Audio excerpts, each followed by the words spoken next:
All right, thank you.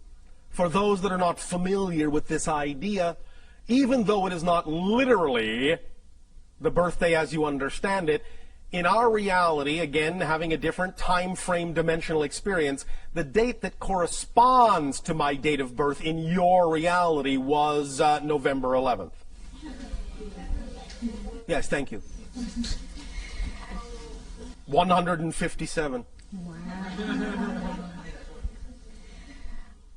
This is my first experience with you here. Well, this is my first experience with you. Congratulations. Thank you.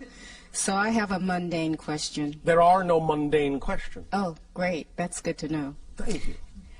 Is it important to you? Yes, it is. Why would you consider it mundane then? Because I felt like everyone else was asking questions that pertain to Oh, big other. Because I felt like everyone else was asking questions that pertain to Oh, big other cosmic issues. Yes, and I The daily questions of physical life are just as spiritual as any other question. You understand? Yes, thank you. Equality to all. Yes. If it is important to you, it is not mundane.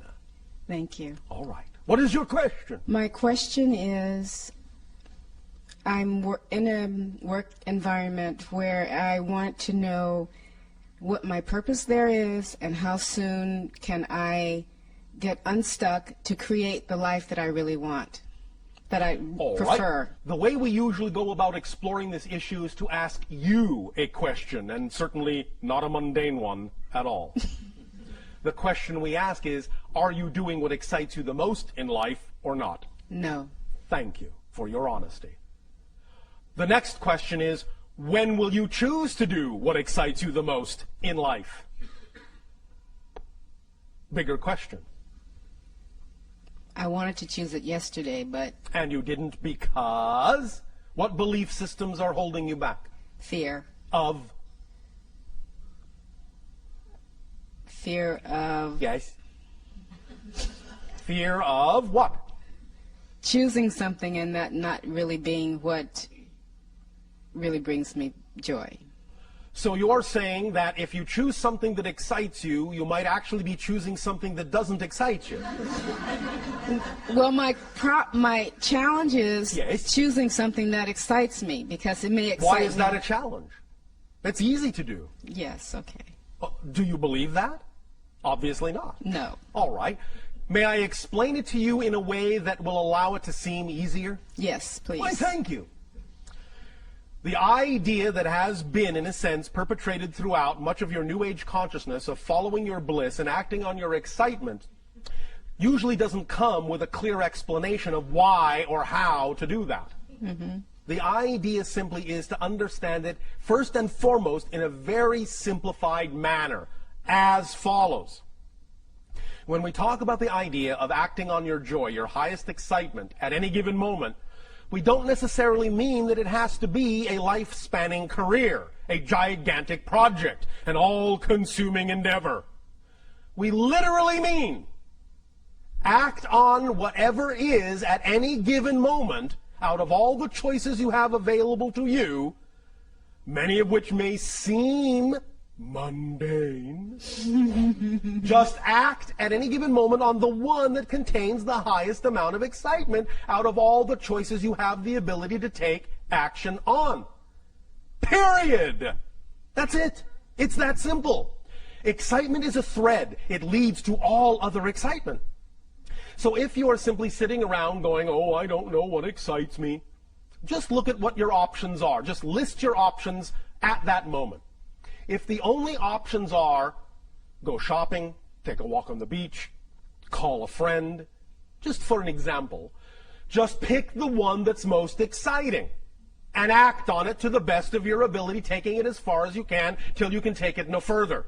When you come to the next crossroad, look at the options available to you then, pick the one that's most exciting, you have the greatest degree of ability to take action on, and take action on it. When you come to the next crossroad, do the same thing. When you come to the next crossroad, do the same thing. the excitement that you follow will automatically draw you into a series of synchronistic events that will constantly accelerate and expand your ability to experience excitement, and constantly accelerate and increase your ability to experience that your excitement will actually be capable of supporting you in your life if you keep moving in that way. Does that make sense to you? Yes. Now, the question is, do you believe it? Because the idea is that when we, first of all, offer the idea that all you have to do at any given moment is simply choose out of the relatively normal options available to you. If you can't think of any all-encompassing excitement, if you just choose the most exciting option out of whatever is available to you and act on it, when we offer that suggestion up, very often the first thing that comes out of the human mind is, but that's not connected to this, or how can that support me? I don't understand. You don't have to understand. That's the beauty of it. The idea is that your physical mind is not designed, never was, and never will be designed to understand how things will happen. It is not designed to understand or comprehend how something that you act on that excites you will bring you the thing you need somewhere down the line. So you don't have to think about how that's going to happen. All you have to do is act on it knowing that it will. Because the human mind is only designed to experience how things are happening. That's it. The human mind is only designed, the physical mind is only designed to understand the physical experience. The mechanism of how these things come to you come from a higher realm that is beyond the purview of the physical mind to comprehend or understand or be able to completely perceive. So you need to stop doing the job of the higher mind, let the higher mind do its job, and bring you these things as you need them in the way that it benefits you best. All you need to do to activate that mechanism, and we'll be talking a little bit more tomorrow about the idea of the mechanism of manifestation in a more complete investigation of that mechanism, but the only thing you really have to do is just start the ball rolling by acting on whatever excitement you are capable of acting on, and thus then by doing so, acting as an example to the higher mind, proving that you're willing to move in that direction so that the higher mind can go, finally she is willing to act in that vibration, so I can now give her more of that vibration, more things that are representative of that vibration, because she is showing by her behavior that she's willing to act on it. But if you're not willing to act on your excitement, why should the higher mind give you something to act on if you're not going to act on it? You see, you have to clear the space by acting on what you are capable of acting on before you make room for something bigger to come in. Because if you're not going to act on what you've got, well, higher mind is not going to do pointless things and give you things you're not going to act on. So you simply stop the whole process of your excitement expanding. Does that make sense mechanically? Yes. Are you willing to believe that you can act on your excitement and know that it will lead you where you need to be led? Yes. Trusting the synchronicity that will occur? Yes. We'll see. But that's the basic explanation of how it works. So when you say you have a difficult time figuring out what excites you, I apologize, but we actually don't believe you. Because it's really simpler than you think. You're just having a difficult time understanding a clear definition of excitement and following it. You follow? I do follow. I think the other part of that is because if I'm in a work environment and Yes. my excitement may be not to be there. Then leave. Although, understand, we are very aware of what your belief systems are all about, many of you. And if you have a belief system that says if you leave that work environment, as much as you may not find it exciting, if you have a belief system that says that leaving that work environment is going to put stress on you, is going to, in a sense, cause you harm in some way, then you must honor your belief system for as long as you're going to hold on to it.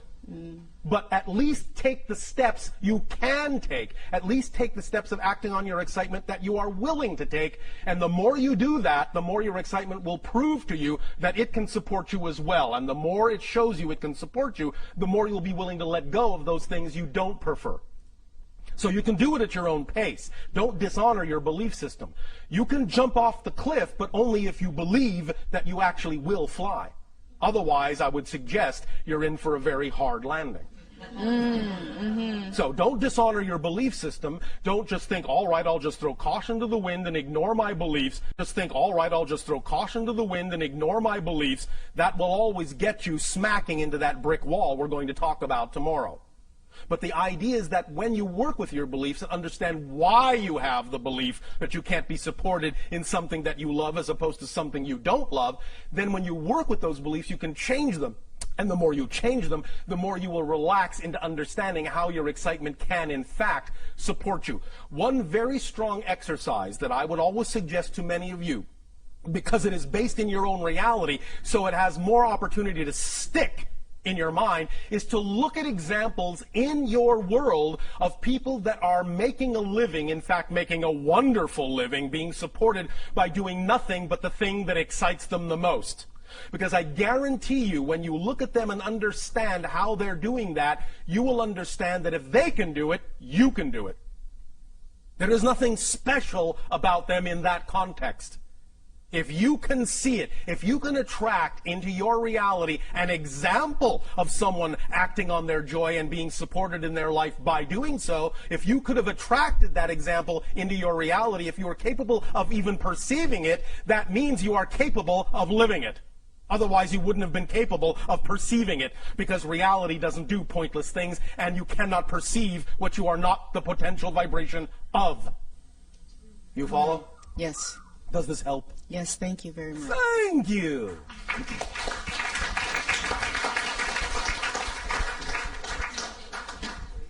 That was exciting.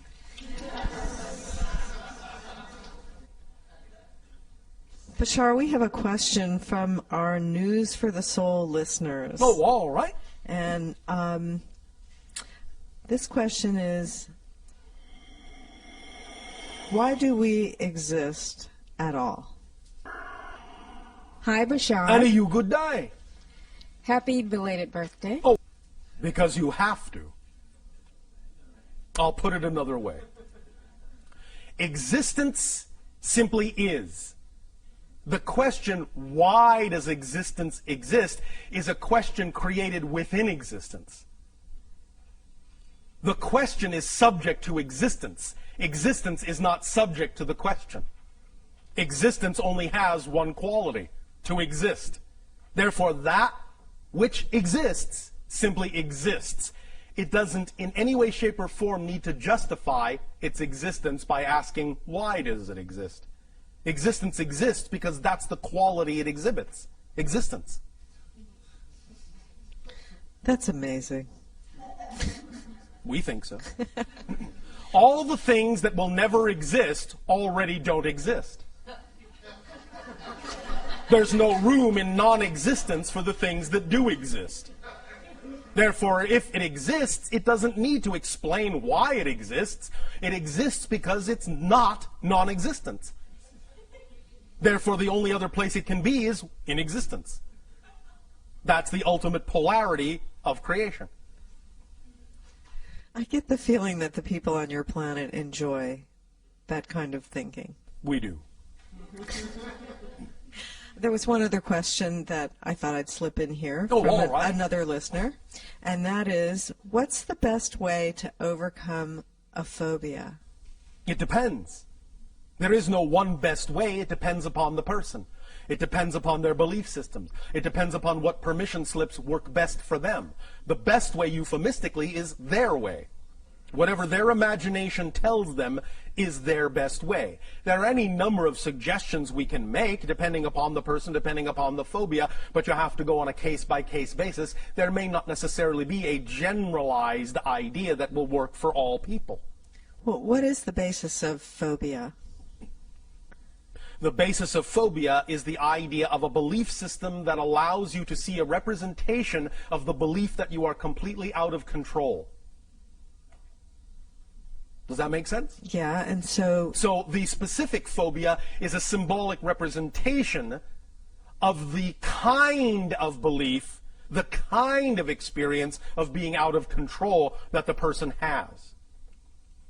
So, if you wish to carry this further, you could say the best way, quote unquote, to understand how to create or alleviate the creation of the phobia is to understand the symbology of what it is the person is phobic about as a symbolic representation of the control issue they feel that they lack within themselves.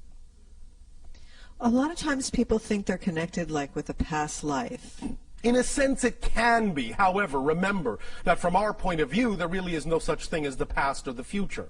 So if they feel it's connected to another parallel, simultaneously coexistent experience, they have to understand that they're actually choosing to create that from the present life and simply cross-connect to another presently existing life for a purpose, for a reason, for an exploration, for an experience, for a lesson. So when they get, first of all, in touch with the idea that it doesn't come from the past, it is a present connection, therefore it brings it into the present, it brings it more into control, they will understand they have more control about how to deal with it. Because it's not coming from some deep, dark, mysterious past that they can't access. It's all being created now in the present, because here and now is all there is. There is no past, there is no future. There is only now.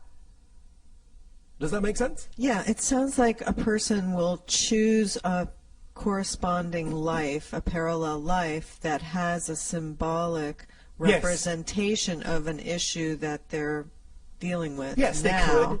And in examining that, if that's one thing they would like to do, they don't have to, but in examining that, it might give them some reflective insight into what they have chosen to create for themselves in the life that they are dealing with. If they resolve the issue, that's one of the paths, obviously, for That's one way. alleviating it. But there's also things like desensitization. There are any number of techniques and tools and permission slips. It depends on the person. It depends on the choice. It depends on the experience they have chosen. It depends on a case-by-case basis. Depends on the beliefs. Okay. Depends on the purpose for why they are having that experience. Depends on what they're going to get out of it. Depends on what they're going to learn. Depends on how it will expand them. Depends on many things. However, if you wish to break it down generally to the quote-unquote, again, best way,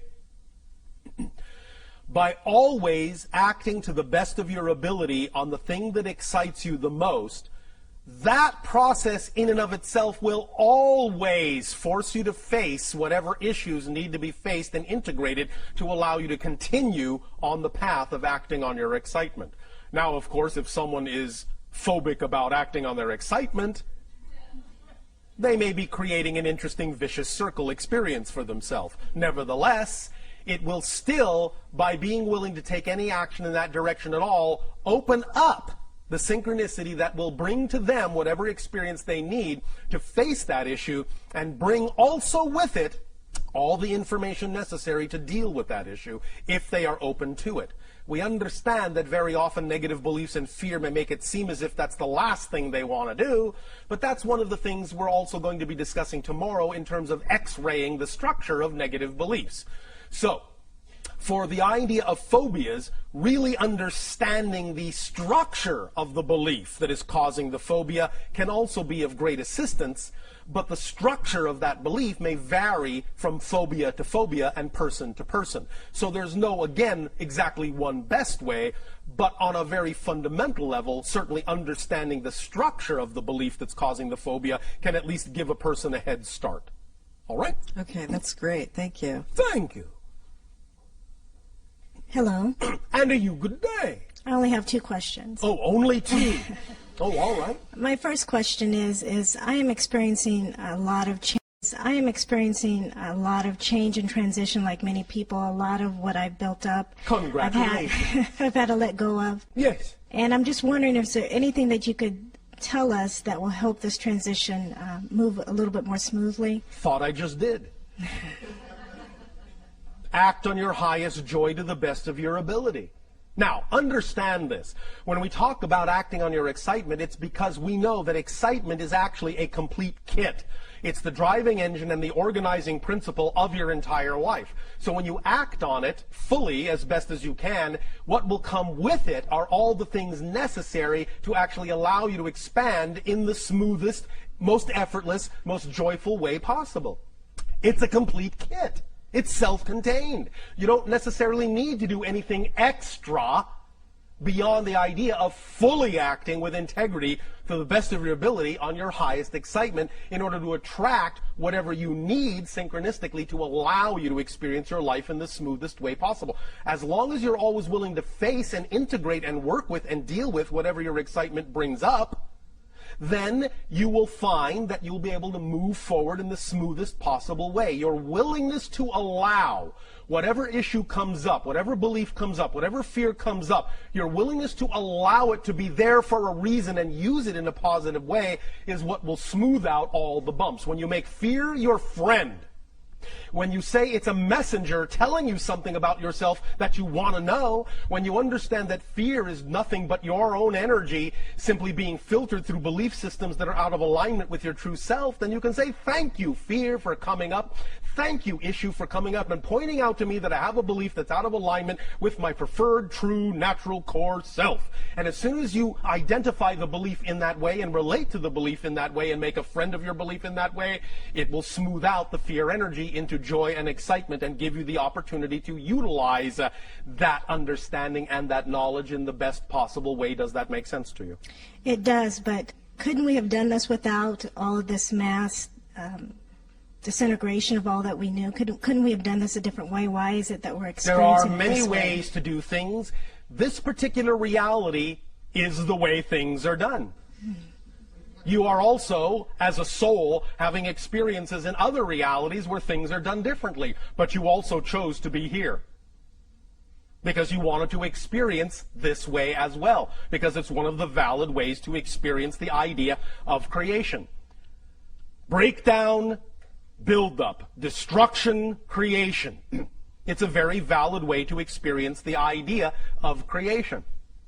And again, when you learn to enjoy it for what it is, you will smooth out the bumps in it. Many individuals on your planet have talked to us about the idea that you feel like you're stuck in some kind of remedial kindergarten class, a school of hard knocks, a suffering planet. We choose to view this as a master graduating class. So the idea is that, yes, all right, college, university, sure, it's a little tougher than high school, but you're up to it because now you are in the master class.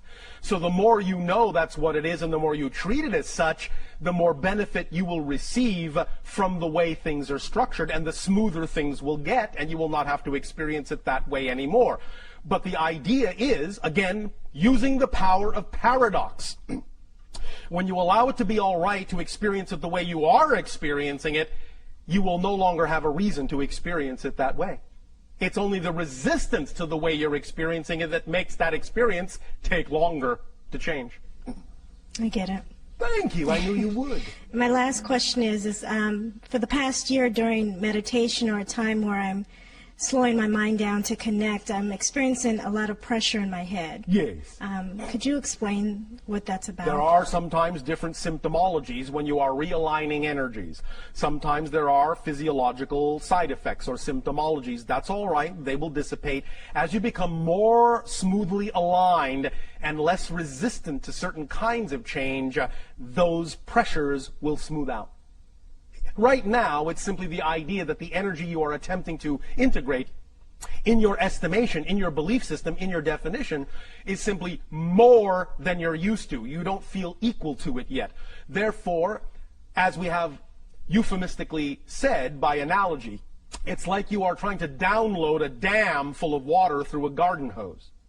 There is pressure. But when you widen the hose into a giant conduit, the pressure will be relieved because you become more equal to the energy you are channeling. You follow? Yes, I do. Does that help? Yes, thank you. Thank you.